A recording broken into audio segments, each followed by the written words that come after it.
നമസ്കാരം. ന്യൂസ് 18 പൊതുവേദിയിലേക്ക് സ്വാഗതം. രാജ്യത്തെ ഏത് കമ്പ്യൂട്ടറും ആവശ്യമെങ്കിൽ നിരീക്ഷിക്കാനും രേഖകൾ പിടിച്ചെടുക്കാനും ഇനി കേന്ദ്രത്തിന് അധികാരം. ദേശീയ അന്വേഷണ agency, CBI, enforcement directorate, Delhi police commissioner തുടങ്ങി 10 ഏജൻസികൾക്കാണ് ഈ അധികാരം നൽകിയത്. ഇതാദ്യമായാണ് ഇത്രയ്ക്ക് വിപുലമായ അധികാരം വിവിധ ഏജൻസികൾക്ക് കേന്ദ്രം നൽകുന്നത്. മറ്റുള്ളവർക്ക് നമ്മൾ അയക്കുന്ന രേഖകൾ പരിശോധിക്കാൻ മാത്രമാണ് ഇതുവരെ അധികാരം ഉണ്ടായിരുന്നത്.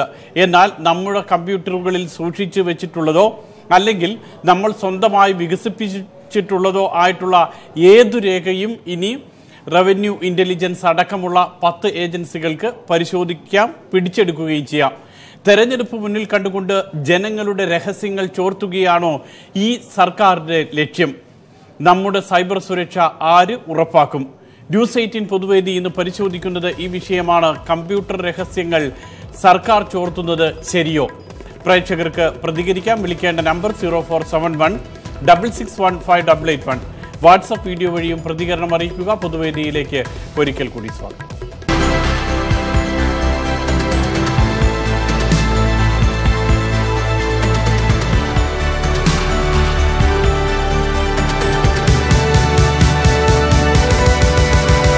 പ്രേക്ഷകരിലേക്ക് വരാം. അതിനു മുൻപ് ഈ വിഷയം ഇന്ന് ലോക്സഭയിൽ ഉന്നയിച്ചത് കേരളത്തിൽ നിന്നുമുള്ള ലോക്സഭാംഗം ശ്രീ NK പ്രേമചന്ദ്രനാണ്. അദ്ദേഹത്തിന്റെ വാക്കുകൾ, അതോടൊപ്പം തന്നെ ഇതിന് മറുപടി നൽകിയിട്ടുള്ളത് കേന്ദ്ര ധനമന്ത്രി അരുൺ ജെയ്റ്റ്ലിയാണ്. അരുൺ ജെയ്റ്റ്ലിയുടെ മറുപടിയും രണ്ടുപേരുടെയും വാക്കുകളിലേക്ക്. Madam, according to the order, the subscriber or service provider or any person in charge of the computer resources will be bound to extend all facilities and These orders of authorization are repeated from time to time. 20 दिसंबर को वही order repeat हुआ है जो 2009 से आपकी सरकार के समय से आज तक चला रहा है. You are playing with the security of the country. രാജ്യസുരക്ഷ മുൻനിർത്തിക്കൊണ്ടാണ് ഇതിനെ, ഈ വിമർശനത്തെ കേന്ദ്ര സർക്കാർ പ്രതിരോധിക്കുന്നത്. പക്ഷേ കേന്ദ്ര സർക്കാരിന്റെ യഥാർത്ഥ ലക്ഷ്യം എന്ത് എന്നുള്ള കാര്യത്തിലും സംശയമുണ്ട്. ആദ്യം നമ്മളോടൊപ്പം ശ്രീ സാലി ചേരുന്നു. പാലക്കാട് നിന്നുമാണ് അദ്ദേഹം വിളിക്കുന്നത്. ശ്രീ സാലി, ഞാനും താങ്കളും നമ്മുടെ എല്ലാവരുടെയും വിവരങ്ങൾ കേന്ദ്ര സർക്കാർ ചോർത്തിയെടുക്കുന്നതിൽ ഏതെങ്കിലും വിധത്തിലുള്ള ആശങ്ക ആവശ്യമുണ്ടോ? എന്ത് തോന്നുന്നു സാലി? സർ, BJP ഗവൺമെന്റ് ചോർത്തി ഒന്നും ഇല്ലാതാക്കി, ഇന്ത്യനെ തന്നെ ഇല്ലാതാക്കിയിട്ടേ അവർ പോകുള്ളൂ. ഇപ്പോൾ RBI 3600 കോടി രൂപ വാങ്ങിയിട്ട് ഒന്നും ഇല്ലാതാക്കി തീർക്കാനാണ് അവരുടെ ഉദ്ദേശം. ഇന്ത്യനെ ഒന്നും ഇല്ലാതാക്കി തീർത്തിട്ട് അവർ കോൺഗ്രസിന്റെ കയ്യിൽ കൊടുത്തിട്ട് ഇറങ്ങി പോകാനുള്ള ഉദ്ദേശമാണ് അവർ നടത്തിക്കൊണ്ടിരിക്കുന്നത്. കോൺഗ്രസിന്റെ കയ്യിൽ ഭരണം എത്തിക്കാനുള്ള തത്രപ്പാടിലാണ് കേന്ദ്രം ഭരിക്കുന്ന BJP. അതെ, അതാണ് ഇപ്പൊ നടന്നുകൊണ്ടിരിക്കുന്നത്. കോൺഗ്രസ് കയ്യിൽ ഖജനാവിനെ കാലിയാക്കിയിട്ട് അവരുടെ കയ്യിൽ കൊടുത്തിട്ട് നിങ്ങൾ ഭരിച്ചു നോക്കി എന്ന് പറഞ്ഞിട്ട് അവരെ ഇറങ്ങി പോകാനുള്ള ഉദ്ദേശമാണ് ഇപ്പൊ നടന്നുകൊണ്ടിരിക്കുന്നത്. വളരെയധികം നന്ദി സാലി. ശ്രീ സുഗുണൻ കൂടി ചേരുന്നുണ്ട്. ശ്രീ സുഗുണൻ, ഇതുവരെ ഉണ്ടായിരുന്നത് പോലെയല്ല ഇനിയുള്ള കാര്യങ്ങൾ എന്ന് പറയുന്നത്. ഇതുവരെ ഇപ്പോൾ ഞാനോ താങ്കളോ അയക്കുന്ന മെയിലോ അതുമല്ലെങ്കിൽ ആ മെയിലിനോട് അറ്റാച്ച് ചെയ്തിട്ടുള്ള വിവരങ്ങളോ ഒക്കെയാണ് ഇത്തരത്തിൽ ഒരു ആവശ്യം വന്നു കഴിഞ്ഞാൽ ഈ അന്വേഷണ ഏജൻസികൾക്ക് ചോർത്തിയെടുക്കാമായിരുന്നത്. ഇനി അങ്ങനെയല്ല. താങ്കളുടെ സിസ്റ്റത്തിൽ സേവ് ചെയ്തിട്ടുള്ള ഫയലുകൾ അല്ലെങ്കിൽ താങ്കൾ സ്വന്തമായി വികസിപ്പിച്ചെടുത്തിട്ടുള്ള ഏതെങ്കിലും സോഫ്റ്റ്വെയർ അല്ലെങ്കിൽ ഏതെങ്കിലും വിധത്തിലുള്ള ഫയലുകൾ, അതൊക്കെ ഇനി ഇത്തരത്തിലുള്ള അന്വേഷണ ഏജൻസികൾക്ക് നിഷ്കരുണം കണ്ടെടുക്കാം, പിടിച്ചെടുക്കാം എന്നുള്ളതാണ് പുതിയ വ്യവസ്ഥ വരുന്നത്. എങ്ങനെ പ്രതികരിക്കുന്നു ഇതിനോട്? ഇതെന്തായാലും ശരിയല്ലേ. ടെക്നോളജി ഏത് കാലഘട്ടത്തിലും ജനങ്ങൾക്ക് ഗുണകരമായ രീതിയിലാണ് ഉണ്ടാകേണ്ടത്. അപ്പൊ നമ്മൾ സാറ് കുറച്ചു മുമ്പ് പറഞ്ഞാൽ നമ്മൾ സൈബർ സെല്ലിലാണ്, മറ്റേ നമ്പറിലാകണം, നമ്മൾ സൈബറിലാണെങ്കിൽ സ്വയമായി വികസിപ്പിച്ചെടുത്ത് പല കാര്യങ്ങളെല്ലാം ഉണ്ടാകും. പക്ഷെ അതെല്ലാം ഇങ്ങനെ ചോർത്തെടുക്കാന്ന് പറഞ്ഞ ഗവൺമെന്റിന്റെ ആ നിലപാടിനോട് എനിക്ക് യോജിക്കാൻ പറ്റില്ല. പ്രേമചന്ദ്രൻ സാർ അവിടെ അദ്ദേഹം അത് പറഞ്ഞതൊക്കെ ശ്രദ്ധിച്ചായിരുന്നു. പറയുന്ന കുറെ കാര്യം അതുപോലെ തന്നെ BJPയുടെ നേതാവ് പറഞ്ഞതിൽ വാസ്തവ വിരുദ്ധമായ കാര്യങ്ങളൊക്കെ അവർ പറയുന്നത്. ഗവൺമെന്റിന്റെ കുറെ പരിമിതിയിൽ വെച്ചുകൊണ്ട് ഇങ്ങനെ ചെയ്യുന്നത് അത് ശരിയല്ല. എന്തായാലും അതിനെല്ലാം ജനങ്ങൾ ശക്തമായി നേരിടണം എന്നാണ് എനിക്ക് പറയുന്നത്. സുഗുണൻ, വളരെയധികം നന്ദി. സുഗുണന്റെ ഫോൺ കട്ടായിരുന്നു. ശ്രീ ബിനു നമ്മളോടൊപ്പം ചേരുന്നുണ്ട്. ബിനു, ഇത്തരത്തിൽ ചോർത്തിയെടുക്കുന്ന ഫയലുകൾ അത് ദുരുപയോഗം ചെയ്യാനുള്ള സാധ്യത വളരെ കൂടുതലല്ലേ? എന്ത് തോന്നുന്നു? സാർ, ബഹുമാനം, ഇത് ഞാൻ പ്രധാനമായിട്ട് സൈബറിൽ ഞാൻ റിസർച്ച് നടത്തുന്ന ഒരാളാണ്, സൈബർ ടെക്നോളജിയിൽ. ഇത് പ്രധാനമായിട്ട് ഒന്ന് ഇൻഫർമേഷൻ ടെക്നോളജി 21ാം നൂറ്റാണ്ടിന്റെ ഏറ്റവും പ്രധാനപ്പെട്ട ഒരു സംഗതിയാണ്. ഇത് ഒന്ന് ഒരു ഓപ്പർച്യൂണിറ്റിയാണ്, നമുക്ക് എല്ലാവർക്കും ഒരുപാട് ഓപ്പർച്യൂണിറ്റി പ്രദാനം ചെയ്യുന്നു. രണ്ട്, ഇത് ഇക്വാലിറ്റി ക്രിയേറ്റ് ചെയ്യുന്നുണ്ട്. അപ്പം ഇത്തരത്തിലുള്ള സൈബറിലൂടെ നമ്മൾ വിടുന്ന ഒരു രേഖകളും സത്യം പറഞ്ഞാല് ഇത് പ്രൈവറ്റ് അല്ല, ഇതെല്ലാം പബ്ലിക് ആയിട്ടുള്ള ഒരു സ്പിയറിൽ നിന്നുകൊണ്ട് തന്നെ നിൽക്കുന്ന ഒരു രേഖകളാണ്. പക്ഷെ അത് നമ്മുടെ രാജ്യത്തിന്റെ സുരക്ഷയുമായിട്ട് ബന്ധപ്പെട്ടുകൊണ്ട് ആണെങ്കിൽ അത് ആവശ്യമുള്ള സമയത്ത് സാധ്യത പോലീസ് ഉപയോഗിക്കുമെന്നുള്ളതാണ് എന്റെ അഭിപ്രായം. കാരണം നമുക്ക് ഇന്ന് ഏത് തരത്തിലുള്ള ക്രൈം ആണെങ്കിലും ഏത് തരത്തിലുള്ള പ്രശ്നങ്ങളാണ് ഇൻഫർമേഷൻ ടെക്നോളജി ആയിട്ട് വളരെ ബൗണ്ടഡ് ആണ്. ശരിയാണ് ഇപ്പോൾ ഈ പറയുന്നത് പോലെ. പക്ഷേ ഇങ്ങനെയുള്ള സംഭവങ്ങളിലൊക്കെ ഇപ്പോൾ വിദേശത്തൊക്കെ ആണല്ലോ ചില സംഭവങ്ങളുടെയൊക്കെ ഹാർഡ് ഡിസ്കുകളൊക്കെ സൂക്ഷിച്ചിട്ടുണ്ടാവുക, അല്ലെങ്കിൽ സെർവർ ഉണ്ടാവുക. ഇപ്പോൾ ഇത്തരത്തിലുള്ള വിവരങ്ങൾ നൽകിയിട്ടില്ല എങ്കിൽ അവർക്ക് 7 വർഷം ശിക്ഷ നൽകാനുള്ളതാണ് വ്യവസ്ഥകളിൽ ഒന്നെന്ന് പറയുന്നത്. അങ്ങനെയൊക്കെ ഉള്ളപ്പോൾ ഇത് ദുരുപയോഗം ചെയ്യപ്പെടാനുള്ള സാധ്യതയും കൂടുതലാകില്ലേ? സാർ, ദുരുപയോഗം എന്ന് പറയുന്നത് നമുക്കറിയാം, ഈ സയൻസിന്റെ 2 തരങ്ങളാണ്. ഒന്ന്, നമുക്കതിനെ ഇപ്പം നമ്മുടെ ആൽഫ്രഡ് നോബൽ പ്രൈസിന്റെ ആൽഫ്രഡ് നോബൽ ഡൈനാമിക് കണ്ടെത്താൻ പറഞ്ഞതാണ്, സയൻസ് നമുക്ക് പോസിറ്റീവായിട്ട് ഉപയോഗിക്കാം, അത് നെഗറ്റീവായിട്ട് ഉപയോഗിക്കാം. കാരണം ഇന്ന് വിവരസാങ്കേതിക വിദ്യയുടെ അഭൂതപൂർവമായ വളർച്ച നമ്മുടെ സാങ്കേതിക വിദ്യയുടെ നമ്മുടെ വളർച്ചയ്ക്ക് വളരെ വലിയ മാറ്റങ്ങളാണ് വരുത്തിയിരുന്നത്. അപ്പോൾ സ്വാഭാവികമായിട്ട് ഇത്തരത്തിലുള്ള ടെക്നോളജി നമ്മൾ ഉപയോഗിക്കുമ്പോൾ നമ്മളിൽ തന്നെ ചില പ്രോട്ടോകോളുകൾ, എത്തിക്സുകൾ, സൈബർ എത്തിക്സുകൾ നമുക്ക് അത് നമ്മുടെ സ്കൂൾ തലങ്ങളിലും കോളേജ് തലങ്ങളിലും ഒക്കെ അത്തരത്തിലുള്ള എത്തിക്സിന്റെ ക്ലാസ്സുകൾ കൊടുക്കുകയും ഏതാണ് നന്നായിട്ട് ഉപയോഗിക്കാൻ പറ്റുക, അല്ലെങ്കിൽ ഏതാണ് അതിനെ എങ്ങനെയൊക്കെ അത് ഉപയോഗിക്കാം, അല്ലെങ്കിൽ സൈബറിൽ നമുക്ക് എങ്ങനെയൊക്കെയാണ് അതിന്റെ ടെക്നോളജി ഉപയോഗിക്കാം, അതിനെ കുറിച്ച് വ്യക്തമായിട്ടൊരു രൂപരേഖ ഗവൺമെന്റ് തലത്തിൽ തന്നെ ഉണ്ടാക്കും. വളരെയധികം നന്ദി ശ്രീ ബിനു. അദ്ദേഹം ചെന്നൈയിൽ നിന്നുമാണ് വിളിച്ചത്. തിരുവല്ലയിൽ നിന്നും ശ്രീ ക്രിസ്റ്റി കൂടി നമ്മളോടൊപ്പം ചേരുന്നുണ്ട്. ക്രിസ്റ്റി, ബിനു പറഞ്ഞതുപോലെ ഒരു നമ്മളെ ആരെയും ഉപദ്രവിക്കാത്ത നിരുപദ്രവകാരിയായിട്ടുള്ള ഒരു തീരുമാനം അതാണോ കേന്ദ്ര സർക്കാർ എടുത്തിട്ടുള്ളത്? അതോ കേന്ദ്ര സർക്കാരിന് ഇതിലൊരു കുറുക്കന്റെ കണ്ണുണ്ടോ? എന്താണ് ക്രിസ്റ്റിക്ക് മനസ്സിലാക്കാൻ പറ്റുന്നത്? സാറേ, ഞാൻ ഇപ്പൊ തിരുവല്ല സ്വദേശിയാണ്. ഞാൻ കുവൈറ്റിലാണ് വർക്ക് ചെയ്യുന്നത്. ഞങ്ങൾ ഇവിടെ ജീവിക്കുമ്പോൾ ഞങ്ങളുടെ ഓരോ അടുത്ത മുന്നോട്ടുള്ള കാൽവെപ്പുകളും ഞങ്ങൾ കൃത്യമായിട്ടാണ് വെക്കുന്നത്. സൈബർ ഇടങ്ങളിൽ നമ്മൾ സ്വീകരിക്കേണ്ട ചില സുരക്ഷിതത്വങ്ങളുണ്ട്. ആ സുരക്ഷിതത്വങ്ങൾ പാലിച്ച് മാത്രമാണ് ഞങ്ങൾ ഈ മുൻപോട്ട് ഞങ്ങളുടെ ഓരോ കാൽവെപ്പും ഈ വിദേശത്ത് താമസിച്ചുകൊണ്ട് മുൻപോട്ട് നമ്മൾ വെക്കുന്നത്. ഇതിനകത്ത് ഇപ്പൊ ഗവൺമെന്റിന്റെ നാഷണൽ സെക്യൂരിറ്റിയെ സംബന്ധിക്കുന്ന ചില വിഷയങ്ങളാണെന്നുണ്ടെങ്കിൽ അതിൽ എന്തുകൊണ്ട് ഗവൺമെന്റ് ഇടപെട്ടുകൂടാ? അതാണ് എന്റെ ചോദ്യം. അത് നാഷണൽ സെക്യൂരിറ്റിയെ സംബന്ധിക്കുന്ന കാര്യങ്ങളിൽ മാത്രമേ ഗവൺമെന്റ് ഇടപെടാവൂ എന്നുള്ളൊരു നിഷ്കർഷയും ഞാൻ ഇതിനകത്ത് പുലർത്തുന്നുണ്ട്. ഈ സൈബറിൽ നമുക്ക് 2 കാര്യങ്ങളുണ്ട്. ഒന്ന്, നമ്മളുടെ എല്ലാ കാര്യങ്ങളും നമ്മൾ പ്രൊവൈഡറെ ആശ്രയിച്ചാണ് നമ്മൾ കഴിയുന്നത്. ആ പ്രൊവൈഡറിൽ നിന്നും നാഷണൽ സെക്യൂരിറ്റിയെ സംബന്ധിക്കുന്ന വിവരങ്ങൾ എന്തുകൊണ്ട് അവർക്ക് സ്വീകരിച്ചുകൂടാ ഗവൺമെന്റിന്? അതാണ് എന്റെ അഭിപ്രായം. ശ്രീ ക്രിസ്റ്റി, ഇപ്പോൾ ഇന്റലിജൻസ് ബ്യൂറോ, CBI ഒക്കെ ശരി തന്നെ, പക്ഷേ ഡൽഹി പോലീസ് കമ്മീഷണർ അങ്ങനെയുള്ള ആളുകൾക്കും ഇത്തരത്തിലുള്ള വിവരങ്ങളെല്ലാം എടുക്കാം എന്നുള്ളതാണ് പറയുന്നത്. അവിടൊക്കെ ഇത്തരത്തിലുള്ള ദുരുപയോഗത്തിന് സാധ്യതയുണ്ടാകില്ലേ? ആ വ്യക്തിക്ക്, ഇപ്പോൾ പറയുന്ന ആ സ്ഥാനത്തിരിക്കുന്ന വ്യക്തിക്ക് ഏതെങ്കിലും ഒരാളോട് ഏതെങ്കിലും വിധത്തിലുള്ള പക, പോലീസിലെയൊക്കെ കാര്യങ്ങൾ നമുക്ക് അറിയാവുന്നതാണല്ലോ, അങ്ങനെയൊക്കെ ഉണ്ടെങ്കിൽ ഇത് ദുരുപയോഗം ചെയ്യില്ലേ എന്നുള്ള ഒരു ആശങ്ക കൂടി ശേഷിക്കുന്നില്ലേ? സാറേ, തീർച്ചയായിട്ടും പൊളിറ്റിക്കലായിട്ടുള്ള ദുരുപയോഗങ്ങൾ തടയപ്പെടേണ്ടത് തന്നെയാണ്. പക്ഷേ അതിനകത്ത് നാഷണൽ സെക്യൂരിറ്റിയെ സംബന്ധിക്കുന്ന വിവരങ്ങൾ ഗവൺമെന്റ്, അത് ഏത് ഗവൺമെന്റ് ആയിക്കോട്ടെ, അവർ സ്വീകരിക്കുന്നതിൽ യാതൊരു തെറ്റും ഞാൻ കാണുന്നില്ല. നന്ദി ശ്രീ ക്രിസ്റ്റി. ദേശീയ സുരക്ഷ ഉറപ്പുവരുത്താൻ വേണ്ടിയിട്ടുള്ള കാര്യങ്ങളാണെങ്കിൽ അത് ശേഖരിക്കാം എന്നുള്ളതാണ് കേന്ദ്ര സർക്കാരിന്റെ വാദം. അതുതന്നെയാണ്. ശ്രീ രമണൻ കൂടി നമ്മളോടൊപ്പം ചേരുന്നുണ്ട്. ശ്രീ രമണൻ, ഒരാവശ്യം വന്നു കഴിഞ്ഞാൽ, സർക്കാരിനൊരു സംശയം വന്നു കഴിഞ്ഞാൽ, എന്റെയും താങ്കളുടെയും ഒക്കെ സിസ്റ്റത്തിൽ, ലാപ്ടോപ്പിൽ, മൊബൈൽ ഒക്കെ സൂക്ഷിച്ചിട്ടുള്ള ഏത് ഫയൽ വേണമെങ്കിലും പിടിച്ചെടുക്കാമെന്നാണ് പറയുന്നത്. എന്താണ് പ്രതികരണം? സാറേ, ഇത് തികച്ചും ഒരു മോശമായ രീതിയാണ്. കാരണം നമ്മൾ ഇന്ത്യ എന്ന് പറഞ്ഞ ഒരു ജനാധിപത്യ രാജ്യമാണ്. അവിടെ ഇത്തരം പ്രവൃത്തികൾ, ഇപ്പൊ ഇത് പെട്ടെന്ന് ആലോചന വരുന്നത് ഹിറ്റ്ലറെ കുറിച്ചാണ് ആലോചന വരുന്നത്. കാരണം ആ കാലഘട്ടത്തിൽ ഹിറ്റ്ലർ ചെയ്ത അതേ രീതിയിലാണ് നമ്മുടെ ഈ കേന്ദ്ര ഗവൺമെന്റ് പോണത്. ഇന്ന് ഈ ഉത്തരവിറക്കിയവര് 1975 ഇന്ദിരാഗാന്ധി അടിയന്തരാവസ്ഥ പ്രഖ്യാപിച്ചപ്പം അതിനെ എതിർത്തതും ഇന്ദിരാഗാന്ധി പരാജയപ്പെട്ടതും നമുക്കറിയാം. ഇത് അതിനേക്കാളും വലിയൊരു തിരിച്ചടി ആയിരിക്കും ഇവർക്ക് ഉണ്ടാകാൻ പോണത്. അതിനകത്ത് യാതൊരു സംശയമില്ല ഈ ഗവൺമെന്റിന്. ഇത് തികച്ചും തെറ്റാണ്. റൈറ്റ്, വളരെയധികം നന്ദി ശ്രീ രമണൻ. ഇന്ത്യക്കാരെ എല്ലാം കുറ്റവാളികളായി കാണരുത് എന്നുള്ളതാണ് ഇക്കാര്യത്തെക്കുറിച്ച് സീതാറാം യെച്ചൂരിയുടെ CPIM ജനറൽ സെക്രട്ടറിയുടെ പ്രതികരണം വന്നിട്ടുള്ളത്. ഏതായാലും നമ്മളോടൊപ്പം അടുത്ത പ്രേക്ഷകൻ ശ്രീ നാരായണൻ ചെന്നൈയിൽ നിന്നും ചേരുന്നുണ്ട്. ശ്രീ നാരായണൻ, രാജ്യത്തെ ഉള്ളവരെല്ലാവരെയും ഒരു ചാരക്കണ്ണിലൂടെ നോക്കണമെന്നാണോ സർക്കാർ ഇതിലൂടെ സംശയിക്കുന്നത്?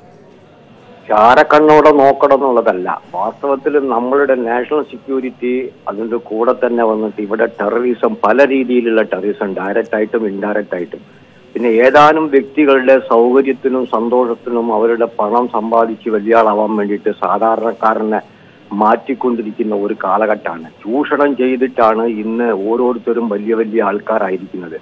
ഈശ്വരൻ നമുക്ക് ബുദ്ധി തന്നിട്ടുണ്ടെങ്കിൽ ആ ബുദ്ധി ഉപയോഗിച്ചിട്ട്, ഈശ്വരൻ ഞാൻ ഉദ്ദേശിക്കുന്നത് പ്രകൃതിയാണ്. പ്രകൃതിയും ദൈവവും രണ്ടും ഒന്ന് തന്നെയാണ്. നമ്മളാണ് ജനറേറ്റർ, നമ്മളാണ് ഓപ്പറേറ്റർ, നമ്മളാണ് ഡിസ്ട്രോയേഴ്സ്. സോ നമ്മളുടെ ആൾക്കാരുടെ സേഫ്റ്റിക്ക് വേണ്ടിയിട്ട് ഭരണാധികാരികളുടെ ഉത്തരവാദിത്തമാണ് ദേശത്തിന്റെ സെക്യൂരിറ്റി. അതുപോലെ ഇവിടെ എത്ര കൊലകളാണ് നടക്കുന്നത്, എത്ര കൊള്ളകളാണ് നടക്കുന്നത്, എല്ലാം ഇൻഫർമേഷൻ ടെക്നോളജി മിസ്യൂസ് ചെയ്തിട്ടാണ്.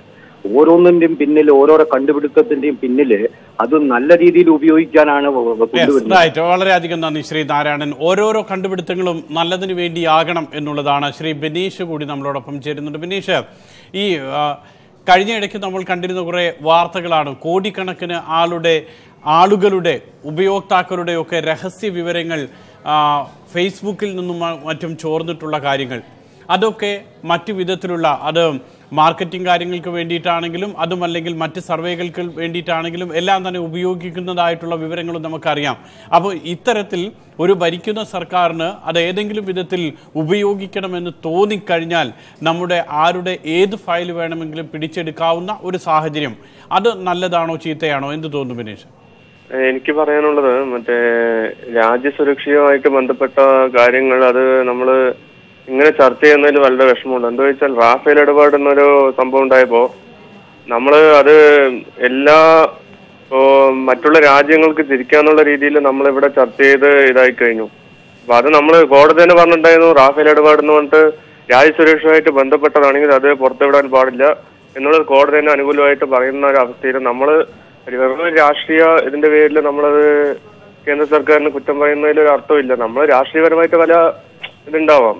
ഞാനും വേറൊരു രാഷ്ട്രീയ പാർട്ടിയിൽ വിശ്വസിക്കുന്ന ഒരാളാണ്. നമുക്കൊരു രാഷ്ട്രീയപരമായിട്ട് വിയോജിപ്പുണ്ടാവാം. പക്ഷെ രാജ്യം ഭരിക്കുന്ന ഒരു പാർട്ടിയല്ലേ, നമ്മളത് രാജ്യസുരക്ഷ മൊത്തമായിട്ട് നോക്കണ്ട. ഒരു രാഷ്ട്രീയ നിലപാട് എടുക്കുന്ന എനിക്ക് തോന്നുന്നില്ല. യെസ്, ഏതായാലും നല്ലതിന് വേണം ആണെങ്കിൽ അത് നല്ലത് തന്നെ എന്നുള്ളതാണ് വിനേഷ് പറയുന്നത്. ശ്രീ ഹരിക്കുട്ടൻ കൂടി നമ്മളോടൊപ്പം ചേരുന്നുണ്ട്. ഹരിക്കുട്ടൻ, കേന്ദ്ര സർക്കാർ ഈ തെരഞ്ഞെടുപ്പിന്റെ അവസാന മണിക്കൂറുകളിലേക്ക് കാര്യങ്ങൾ എത്തി നിൽക്കുമ്പോഴാണ് ഇങ്ങനെ ഒരു നിയമം കൊണ്ടുവരുന്നത്. ഇതിൽ ഏതെങ്കിലും വിധത്തിലുള്ള സംശയം ഉണ്ടാകേണ്ട സാഹചര്യമുണ്ടോ ഹരിക്കുട്ടൻ? ഇതിപ്പോ നമ്മൾ രണ്ട് രീതിയിൽ ചിന്തിക്കാം. ഒന്ന്, സംശയം ഉണ്ടാകുന്ന ഇതൊരു വളരെ പ്രധാനപ്പെട്ട ഒരു കാര്യം നമ്മൾ മനസ്സിലാക്കേണ്ടതെന്ന് വെച്ച് കഴിഞ്ഞാൽ, നമ്മളുടെ സ്വയമായുള്ള ഒരു ചിന്തയെന്ന് പറയുന്നത് ഈ ഡേറ്റ ആർക്കും ആക്സസിബിൾ അല്ല, അല്ലെങ്കിൽ സാധാരണഗതിയിൽ ആർക്കും എടുക്കാൻ കഴിയില്ല എന്നുള്ളത്. ഞാൻ IT മേഖലയിൽ വർക്ക് ചെയ്യുന്ന ഒരാളായതുകൊണ്ട് തന്നെ പറയുന്നു, നമ്മളുടെ ബേസിക് ആയിട്ടുള്ള എല്ലാ ഡേറ്റയും ആക്സസിബിൾ ആണ് പല നെറ്റ്വർക്ക് കണക്ടിവിറ്റി വഴി. അതിൽ നിങ്ങൾ ഈ പറയുന്ന പോലെ ചില സെക്യൂരിറ്റി മെഷേഴ്സ് ഇൻ ബിറ്റ്വീൻ വെക്കുന്നത് കൊണ്ടാണ് പല ആൾക്കാർക്കും എല്ലാ ഡേറ്റയിലേക്കും കടക്കാൻ പറ്റാത്തത്. അപ്പൊ നമുക്കറിയാം, എത്രയോ ആൾക്കാർ ഏതൊക്കെയോ സ്ഥലത്തു നിന്നൊക്കെ എന്തൊക്കെയോ ഡേറ്റ എടുത്തുകൊണ്ട് പോകുന്നുണ്ട്. ഈവൻ നമ്മളുടെ ബാങ്കിന്റെ ഡേറ്റ ഉൾപ്പെടെ എല്ലാം വെളിയിലേക്ക് വരുന്നത് നമ്മൾ വിക്കിലീക്സ് ഉൾപ്പെടെ എല്ലാം കാണാൻ പറ്റുന്നുണ്ട്. പക്ഷെ ഇവിടെ ഗവൺമെന്റ് കൊണ്ടുവന്നിരിക്കുന്ന കാര്യങ്ങൾ എന്ന് പറയുന്നത് രാജ്യസുരക്ഷയെ ബാധിക്കുന്ന കാര്യങ്ങളാണെങ്കിൽ അത് ഏത് രീതിയിൽ എടുക്കണം, അതിനൊരു ഫോർമൽ റിക്വസ്റ്റ് ഉണ്ടെന്നുണ്ടെങ്കിൽ ആ രീതിയിൽ തന്നെയാണ് നടപ്പിലാക്കുന്നതെങ്കിൽ it is well and good. Shri Harikuttan, പക്ഷേ താങ്കൾ പറയുന്നത് പോലെ ഈ രാജ്യസുരക്ഷയ്ക്ക് വേണ്ടിയിട്ടാണോ ഇതെല്ലാം എടുക്കുന്നത് എന്ന് നമ്മൾക്കറിയില്ലെന്ന് മാത്രമല്ല, ഈ എടുക്കുന്ന വിവരങ്ങൾ മറ്റേതെങ്കിലും വിധത്തിൽ ചോർത്തിക്കഴിഞ്ഞാൽ അതുണ്ടാകാവുന്ന പ്രത്യാഘാതം അത് വളരെയധികം പ്രഖ്യാപനങ്ങളുണ്ട് സാർ. അതിനകത്ത് ഒരു കാര്യമുള്ളത് നമ്മൾ മനസ്സിലാക്കേണ്ടത്, ഇപ്പൊ കോടതി ആയിരുന്നു നേരത്തെ നിർദ്ദേശം കൊടുക്കേണ്ടത്, അതായത് ഒരാളുടെ ഡേറ്റ എടുക്കണമെങ്കിലോ ഏതെങ്കിലും തീവ്രമായ വിവരങ്ങൾ കൈമാറണമെങ്കിലോ. ഇപ്പോഴത്തെ നിയമം അനുസരിച്ച് ഡൽഹി സർക്കാർ ഉൾപ്പെടെ ഡൽഹി പോലീസ് ഒരു വാക്ക് വെച്ച് കഴിഞ്ഞാൽ കമ്മീഷണർ അത് വെച്ച് കഴിഞ്ഞാൽ ബാക്കിയെല്ലാം എനിക്ക് തോന്നുന്നു നമുക്ക് സഹിക്കാൻ കഴിയുന്ന ഒരു കാര്യമാണ്. ഈ ഡൽഹി കമ്മീഷനിലേക്ക് എന്തുകൊണ്ടാണ് എത്തിയതെന്നുള്ളത് ശരിക്കും നമ്മൾ ആ നിയമം വായിക്കേണ്ടിയിരിക്കുന്നു. പ്രോബബ്ലി നമ്മുടെ ഈ പ്രധാന ഗവൺമെന്റ് ഓഫീസുകളെല്ലാം, രാഷ്ട്രപതി ഉൾപ്പെടെ എല്ലാ ഗവൺമെന്റ് ഓഫീസുകളും ഉള്ളതുകൊണ്ടായിരിക്കാം ഡൽഹി പോലീസിന് അങ്ങനെ ഒരു പ്രത്യേക അധികാരം കൊടുത്തിട്ടുള്ളതാണ് ഞാൻ വളരെയധികം നന്ദി ശ്രീ ഹരിക്കുട്ടൻ. ശ്രീ അജയ് കുമാർ കൂടി നമ്മളോടൊപ്പം ചേരുന്നുണ്ട്. ബഹ്റൈനിൽ നിന്നുമാണ് അജയ് കുമാർ വിളിക്കുന്നത്. ശ്രീ അജയ് കുമാർ, ഇപ്പോൾ ബഹ്റൈൻ ആണെങ്കിൽ അല്ലെങ്കിൽ ഏത് ഗൾഫ് രാജ്യങ്ങൾ, GCC രാജ്യങ്ങളിലൊക്കെ ആണെങ്കിൽ സോഷ്യൽ മീഡിയ നിയമവും അത് ലംഘിക്കുന്നവർക്കുള്ള ശിക്ഷയും അതികഠിനം തന്നെയാണ്. നമ്മൾ ഇവിടെ ഉള്ളതിനേക്കാൾ കൂടുതലായിട്ടുള്ള ശിക്ഷയും നിരീക്ഷണവും ഒക്കെ സോഷ്യൽ മീഡിയ ഉപയോഗത്തിന് അവിടെയെല്ലാം ഉണ്ട്. ഇവിടെ കേന്ദ്ര സർക്കാർ പറയുകയാണ്, നിങ്ങളുടെ കമ്പ്യൂട്ടറിലുള്ള വിവരങ്ങൾ ഏത് സമയവും ഞങ്ങൾക്ക് പിടിച്ചെടുക്കാം സംശയം തോന്നിക്കഴിഞ്ഞാൽ എന്ന്. ഇത് ദുരുപയോഗിക്കാൻ സാധ്യത കൂടുതലല്ലേ? അല്ല, ദുരുപയോഗം എന്നുള്ള വാക്കിലേക്ക് വരുന്നതിന് മുമ്പ് എനിക്ക് മറ്റൊരു കാര്യം പറയാനുണ്ട്. ഇത് നമ്മളിത് അവതരിപ്പിക്കുമ്പോൾ ഈ കേൾക്കുന്നവരെ ഇത് തെറ്റിദ്ധരിപ്പിക്കുന്ന രീതിയിലാണ് ഇതിപ്പോൾ അവതരിപ്പിച്ചിരിക്കുന്നത്. കാരണം കേന്ദ്ര സർക്കാർ ഇപ്പോൾ ഒരു നിയമം കൊണ്ടുവന്നു എന്ന് പറയുന്നത് തെറ്റാണ്. 2001 മുതലുള്ള സോഷ്യൽ മീഡിയ 2009 മുതലുള്ള അതിനകത്തിൽ ഒന്നും കേന്ദ്ര സർക്കാർ ആഡ് ചെയ്തിട്ടില്ല. നമ്പർ 1. നമ്പർ 2, അല്ല, അതിൽ പറഞ്ഞിരുന്നത് ഫോൺ കോളുകൾ, ഇമെയിൽ, ഡേറ്റാസ്. അതെ, ഇത് അത് കമ്പ്യൂട്ടർ എടുക്കാതെ കിട്ടാൻ പറ്റത്തില്ലല്ലോ. അതെ, അത് കമ്പ്യൂട്ടർ എടുക്കുമ്പോഴല്ല കിട്ടും. നമുക്ക് അതിലേക്ക് വരാം, സാങ്കേതികത്വത്തിലേക്ക് വരാം. അതായത് സാമ്പത്തിക തീവ്രവാദം, മത തീവ്രവാദം, അതിർത്തി കടന്നെത്തുന്ന തീവ്രവാദം, ഇതെല്ലാം കൊണ്ടും വളരെ കലുഷിതമായിരിക്കുന്ന നമ്മുടെ രാജ്യത്ത് അതുമായിട്ട് ബന്ധപ്പെട്ട് സംശയങ്ങൾ ഉണ്ടാകുന്ന പക്ഷം രാജ്യസുരക്ഷയെ, സാമ്പത്തിക സുരക്ഷയെ ബാധിക്കുന്ന പ്രശ്നങ്ങൾ വരുമ്പോൾ അതിന് അർഹതപ്പെട്ട ഏജൻസികൾ നിങ്ങളെയോ എന്നെയോ അത് നിരീക്ഷിക്കുന്നതിലും അതുമായിട്ട് ബന്ധപ്പെട്ട രേഖകൾ ഇന്നലെയും പിടിച്ചെടുത്തിട്ടുണ്ട്, ഇന്നും പിടിച്ചെടുക്കണം, നാളെയും പിടിച്ചെടുക്കണം. അത് നമ്മുടെ സ്വകാര്യതയിലേക്കുള്ള കടന്നുകയറ്റം ആണ് എന്ന് പറയുന്നതിനോട് എനിക്ക് യോജിക്കാൻ കഴിയുന്നില്ല. പിന്നെ ഇദ്ദേഹം പലപ്പോഴും ഈ ചർച്ചയിൽ ആവർത്തിച്ചതുപോലെ ഇത് അവർ ദുരുപയോഗം ചെയ്യപ്പെടുമോ എന്ന്, അത് വളരെ സാങ്കല്പികമായൊരു ചോദ്യമാണ്. ഇനി അഥവാ അങ്ങനെ ദുരുപയോഗം ചെയ്യപ്പെടുന്നു എന്ന് ആരുടെയെങ്കിലും ഡേറ്റകൾ നഷ്ടപ്പെടുന്നവർക്ക് ബോധ്യമായി ഈ രാജ്യത്ത് നിയമ കോടതികളില്ലേ? അപ്പോൾ നമ്മള് ഈ രാജ്യത്തെ നിയമ കോടതിയിൽ നമ്മൾക്ക് പോകാം. പിന്നെ അദ്ദേഹം ചോദിച്ചല്ലോ, ഈ ഞാൻ ഗൾഫിൽ ഈ നിയമങ്ങളൊക്കെ വളരെ സ്ട്രിക്റ്റ് ആണ്. ഇതെല്ലാം ഇത് നമ്മുടേതായിട്ടൊന്നുമില്ല. ഈ ലോകത്തെങ്ങും തന്നെ എല്ലാം ഈ സൈബർ ഇടവെന്ന് പറഞ്ഞു കഴിഞ്ഞാൽ ആരുടെയും സ്വന്തമൊന്നുമല്ല. വളരെയധികം നന്ദി. ശ്രീ അജയ് കുമാർ ബഹ്റൈനിൽ നിന്നാണ് വിളിച്ചത്. പ്രദീപ് വെണ്ണൂരിൽ നിന്ന് അടക്കം നമ്മളോടൊപ്പം ഉണ്ട്. അവരിലേക്ക് എല്ലാം വരാം. അതിനു മുൻപ് ഇടവേള വേണ്ടതുണ്ട്. വളരെ പെട്ടെന്ന് തിരിച്ചെത്തും. പൊതുവേദി തുടരുന്നു. നമ്മുടെ കമ്പ്യൂട്ടർ രഹസ്യങ്ങൾ സർക്കാർ ചോർത്തുന്നത് ശരിയോ എന്നുള്ളതാണ് പരിശോധിക്കുന്നത്. ഇടവേളയ്ക്ക് മുൻപ് സൂചിപ്പിച്ചതുപോലെ ശ്രീ പ്രദീപ് വെണ്ണൂർ നമ്മളോടൊപ്പം ഉണ്ട്. പ്രദീപ്, പറയൂ കാര്യത്തിൽ അഭിപ്രായം. സാറേ, സാറിനോടാ ചോദിക്കുക. ദൈവത്തെ ക്ഷമിക്കണം എന്നോട്. അജയ് കുമാർ എന്ന് പറഞ്ഞ വ്യക്തി ദുബായിൽ ജീവിക്കുന്ന അദ്ദേഹം പറഞ്ഞത് 110% കറക്റ്റാണ്. ഒപ്പം ഞാൻ താങ്കളോട് എനിക്കൊരു ചോദ്യം, ഇതിന്റെ സംവാദമായതുകൊണ്ട് വെറുതെ ചോദിക്കുകയാണ്, ക്ഷമിക്കണം. ഇത് കൊണ്ട് ആർക്കാണ് ദോഷം? നമ്മുടെ കമ്പ്യൂട്ടർ ഇന്ത്യയിൽ ഇരിക്കുന്ന ഒരു വ്യക്തി ഇന്ത്യയിൽ, അതായത് തന്റെ പാസ്പോർട്ടും തന്റെ ഐഡന്റിറ്റി കാർഡും എല്ലാം ഇന്ത്യയിൽ ഇരിക്കുന്ന ആസ് എ ഇന്ത്യൻ എന്ന് പറഞ്ഞുകൊണ്ട്, ഞാൻ 15 വർഷം അമേരിക്കയിൽ ഇരുന്ന ആളാ. ഇന്ന് ഇരിക്കുന്ന ഒരാൾക്ക് നമ്മുടെ സ്വാതന്ത്ര്യം ഗവൺമെന്റിന് കൊടുത്തുകൂടെ? എന്ത് പ്രൈവസി? ഇത് ഞാൻ എന്താണ് എന്റെ കമ്പ്യൂട്ടറിനെ ഒളിപ്പിച്ചു വയ്ക്കുക? ഭാര്യയുടെ മക്കളുടെ കാര്യമാണോ? ഒരിക്കലും അല്ല. ഞാനും താങ്കളും അടങ്ങുന്ന സമൂഹത്തിൽ കമ്പ്യൂട്ടർ ഉപയോഗിക്കുന്ന ആൾക്കാർ തെറ്റായ രീതിയിൽ പോകാൻ ചാൻസ് എനിക്ക് തോന്നുന്നില്ല. നമ്മൾ ആരും കൊണ്ടൊന്നും അവിഹിതമായ ഒരു കാര്യം കമ്പ്യൂട്ടറിൽ വയ്ക്കത്തില്ലെന്ന്. അങ്ങനെ വയ്ക്കുന്നവരെ പിടിക്കാൻ വേണ്ടി ഒരു കേന്ദ്ര സർക്കാർ ഒരു നിയമമോ വല്ലതും കൊണ്ടുവന്നു കഴിഞ്ഞാൽ അതിന് ഇത്രയധികം പരാമർശം വേണോ? അല്ല, ഇതിൽ ശ്രീ പ്രദീപ്, ഈ NK പ്രേമചന്ദ്രൻ എല്ലാം സൂചിപ്പിച്ചതുപോലെ ഇങ്ങനെ ഒരു നിയമം കൊണ്ടുവരുന്ന സമയത്ത് ലോക്സഭ അത് ചർച്ച ചെയ്യേണ്ടതല്ലേ? ലോക്സഭാ സമ്മേളനം നടക്കുന്ന സമയമാണ്. അതാണ് NK പ്രേമചന്ദ്രന്റെ വാദം. പൗരന്മാരെ ഇങ്ങനെ നിരീക്ഷിക്കേണ്ടതുണ്ടോ? അതാണ് സീതാറാം യെച്ചൂരി പറയുന്നത്. സാർ, ഈ സീതാ യെച്ചൂരി ആര് വില കൽപ്പിക്കുന്നു സമൂഹത്തിൽ? അല്ല, ഞാനിപ്പോ വേറൊന്നുകൊണ്ടുമല്ല, സീതാ യെച്ചൂരി എന്ന് പറഞ്ഞ ഒരാളിന് സമൂഹത്തിൽ എന്തുമാത്രം വിലയുണ്ടെന്നുള്ളത് എനിക്കറിയത്തില്ല. കാരണം എന്നെ സംബന്ധിച്ചിടത്തോളം ഞാൻ ബഹുമാനിക്കുന്നത് ഇന്ത്യൻ ഭരണഘടനയിൽ ഏറ്റവും അധികം സമയം തരണം ദേവിയത് ഇന്ത്യൻ ഭരണഘടനയിൽ ഏറ്റവും അധികം പ്രാമുഖ്യമുള്ള ഒരു ഭരണഘടന അവർ സംവിധാനത്തിലൂടെ അവർ ഭരണത്തിൽ വന്നു. അവർ തീരുമാനിക്കുന്ന ഒരു ഇന്ത്യൻ എന്ന നിലയിൽ അവർക്ക് കിട്ടേണ്ട അവകാശങ്ങളും സെക്യൂരിറ്റി വളരെയധികം നന്ദി. സെക്യൂരിറ്റി തന്നെയാണ് ഏറ്റവും പ്രധാനം. ശ്രീ ലത്തീഫ് കൂടി ബാലരാമപുരത്ത് നിന്ന് ചേരുന്നുണ്ട്. ശ്രീ ലത്തീഫ്, നമ്മുടെ സൈബർ സെക്യൂരിറ്റി എന്ന് പറയുന്ന ഒരു കാര്യമുണ്ടല്ലോ, അത് ചോർത്തിയെടുക്കുകയാണ്. അത് ശരിയാണോ? എന്ത് തോന്നുന്നു? ഒരിക്കലും ശരിയല്ല. ഒരു പൗരന്റെ മേൽ കടന്നുകയറ്റമാണ്.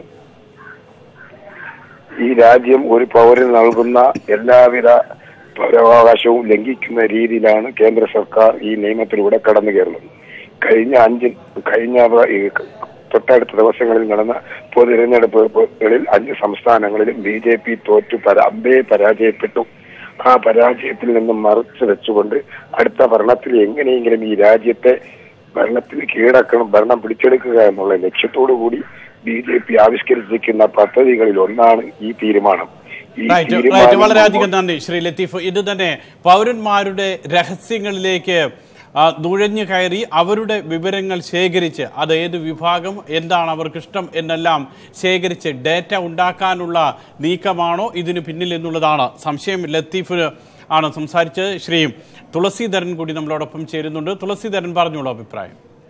ഞാൻ സംസാരിക്കട്ടെ. പുള്ളി പറയുന്നത്, പുള്ളിയുടെ വ്യക്തിത്വം, ഒരു രാജ്യത്തിന്റെ കടമയെന്ന് പറഞ്ഞാൽ കേന്ദ്ര ഗവൺമെന്റ് മറ്റുള്ള എല്ലാ ജനങ്ങളെയും നോക്കേണ്ടത്, രഹസ്യങ്ങളൊക്കെ എല്ലാം രഹസ്യമായിട്ട് വെക്കേണ്ടതാണ്, ചോർത്തി കൊടുക്കേണ്ടതല്ല. അറിവും ബോധവും ഇല്ലാത്ത ഒരു വ്യക്തികളിൽ നിന്ന് പറയും പോലെയല്ല. നമുക്കൊരു ടെക്നോളജി വിദേശ രാജ്യത്തു നിന്ന് വാങ്ങിക്കുമ്പോൾ അവര് നമ്മൾ തിരിച്ച് അവരിലോട്ട് വിനിയോഗിക്കുന്നുള്ള അറിഞ്ഞിട്ട് മാത്രമേ അവർ നമുക്ക് തിരിച്ചു വരൂ. അവരുടെ അപ്പുറം കണ്ടുപിടിച്ചിട്ടാണ് അവർക്ക് നമുക്ക് തരുന്നത്. വളരെയധികം നന്ദി ശ്രീ തുളസീധരൻ. ശ്രീ ഹാഷിം കൂടി ചേരുന്നുണ്ട്. ഹാഷിം, ഇവിടെ ഉണ്ടാകുന്ന ആശങ്ക എന്ന് പറയുന്നത് കഴിഞ്ഞ ഇടയ്ക്കുണ്ടായിട്ടുള്ള സോഷ്യൽ മീഡിയ ഉപയോക്താക്കളുടെ കോടിക്കണക്കിന് ഡേറ്റ ഇത്തരത്തിലുള്ള ഫേസ്ബുക്ക് ആണെങ്കിലും മറ്റുള്ളവരുമെല്ലാം ചോർത്തിയത്, അത് ആ പശ്ചാത്തലത്തിൽ കൂടിയാണ് നമ്മൾ ഇക്കാര്യത്തെ കാണേണ്ടത്. പ്രത്യേകിച്ച് 10 ഏജൻസികൾക്ക്, അതിൽ ഡൽഹി പോലീസ് കമ്മീഷണർ ഉൾപ്പെടുന്നു എന്നുള്ളതാണ്. എന്തിനു വേണ്ടി അങ്ങനെയുള്ള ആളുകൾക്ക് ഒക്കെ ഈ വിവരങ്ങൾ പോകണം? ഈ പറയുന്നത് പോലെ ഇപ്പോൾ CBI, IB ഒക്കെ ആണെങ്കിൽ നമുക്ക് മനസ്സിലാക്കാം. അവിടെയാണ് ഇക്കാര്യത്തിൽ സംശയമുണ്ടാകുന്നത്. ഹാഷിമിന് എന്ത് തോന്നുന്നു ഈ വാർത്ത കാണുമ്പോൾ? സർ, ഈ വാർത്ത കേൾക്കുമ്പോൾ തന്നെ വലിയൊരു ആശങ്കയുണ്ട്. കാരണം എന്ന് പറഞ്ഞു കഴിഞ്ഞാല് ഇതിലെന്തോ ഒരു നിഗൂഢ ലക്ഷ്യമുള്ളത് മാതിരി തോന്നുന്നു ഈ വാർത്ത കേൾക്കുമ്പോൾ. കാരണം ഈ രാഷ്ട്രീയത്തില് രാജസ്ഥാൻ, ഛത്തീസ്ഗഡ്, മഹാരാഷ്ട്ര ഇലക്ഷൻ പരാജയത്തില് ഇതുപൂണ്ട ഒരു വല്ലാതെ വെപ്രാളത്തില് എടുത്ത ഒരു നിയമത്തിന്റെ ഒരു ഇതിൽ കണ്ടിട്ട്. കാരണം എന്ന് പറഞ്ഞു കഴിഞ്ഞാല് ഇത്തരം നിയമങ്ങള് സാധാരണക്കാരന്റെ എല്ലാ ഡീറ്റെയിലും അധികൃതർ തപ്പാനുള്ള എല്ലാ സാധ്യതയും കൂടെ കാണുന്നുണ്ട്. വളരെയധികം നന്ദി ഹാഷിം. നമ്മുടെ എല്ലാം വിവരങ്ങൾ ഇത്തരത്തിൽ ചോർത്തിയെടുക്കാനുള്ള സാധ്യത ഉണ്ടോ എന്നുള്ളതാണ്. അങ്ങനെയുള്ള സംശയമുണ്ട്. കാരണം CBI ആണെങ്കിലും IB ഒക്കെ ആണെങ്കിൽ പോലും, ആരാണെങ്കിലും, ഏത് ഏജൻസി ആണെങ്കിലും അത് രാഷ്ട്രീയ ലക്ഷ്യത്തിന് ഇത്തരത്തിലുള്ള പാർട്ടികൾ ഉപയോഗിക്കാറുണ്ട്. അതുകൊണ്ടുകൂടിയാണ് ഇത്തരത്തിലുള്ള സംശയം ഉണ്ടാകുന്നത്. ശ്രീ പ്രവീൺ നമ്മളോടൊപ്പം ചേരുന്നു. പ്രവീൺ പറയൂ, പ്രവീണിന്റെ അഭിപ്രായം. ഹലോ, ഇന്നിപ്പോ ഇത് കേട്ടായിരുന്നു ഈ ന്യൂസിന്റെ. അതെ, അപ്പൊ ഇത് പണ്ട് മുതലുള്ള ഒരു നിയമമല്ലേ? 2011 മുതൽ സോഷ്യൽ മീഡിയ നിരീക്ഷണം നിയമം കൊണ്ടുവന്നിട്ടുണ്ട്.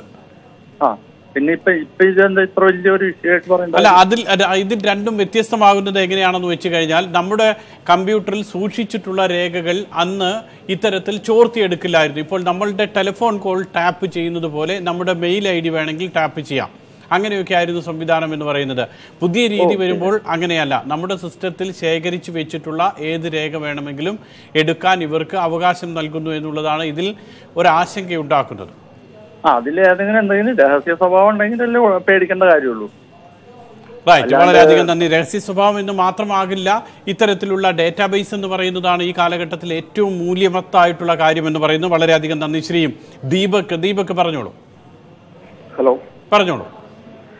ഇത് ഇപ്പം ആൾക്കാരുടെ സ്വകാര്യതയിലേക്ക് കിടക്കുന്ന ഇതേപോലെയുള്ള ഇതൊന്നും നിയമമൊന്നും ഒരിക്കലും ചെയ്യാൻ പാടില്ല ആരും. ഇത് ഇപ്പം പൗരന്റെ പെർമിഷൻ ഇല്ലാതെ ഇങ്ങനെ ചെയ്യാൻ പാടില്ല. അതാണ് എന്റെ അഭിപ്രായം. വളരെയധികം നന്ദി ശ്രീ ദീപക്. പൗരന്റെ അവകാശമില്ലാതെ, പൗരന്റെ അനുമതിയില്ലാതെ ഇത്തരത്തിലുള്ള കാര്യങ്ങൾ സർക്കാർ ചെയ്യരുത് എന്നാണ് ദീപക് പറയുന്നത്. ഏതായാലും ശാസ്ത്രം രക്ഷകനോ ശിക്ഷകനോ എന്ന് നമ്മൾ പറയാറുണ്ട്. ഇവിടെയും സൈബർ ലോകത്തേക്ക് നമ്മൾ വരുമ്പോൾ നമ്മുടെ എല്ലാ രഹസ്യങ്ങളും മറ്റുള്ളവർ ചോർത്തിയെടുക്കാനുള്ള സാധ്യതയും കൂടുതലുണ്ട്. അത് നല്ല കാര്യത്തിനാണോ അല്ലെങ്കിൽ മറ്റേതെങ്കിലും വിധത്തിലുള്ള ദുരുപയോഗത്തിനാണോ, അവിടെയാണ് നമുക്ക് സന്ദേഹം ഉണ്ടാകുന്നത്. വിളിച്ച പ്രേക്ഷകർക്ക് നന്ദി. പൊതുവേദി പൂർണ്ണമാകുന്നു.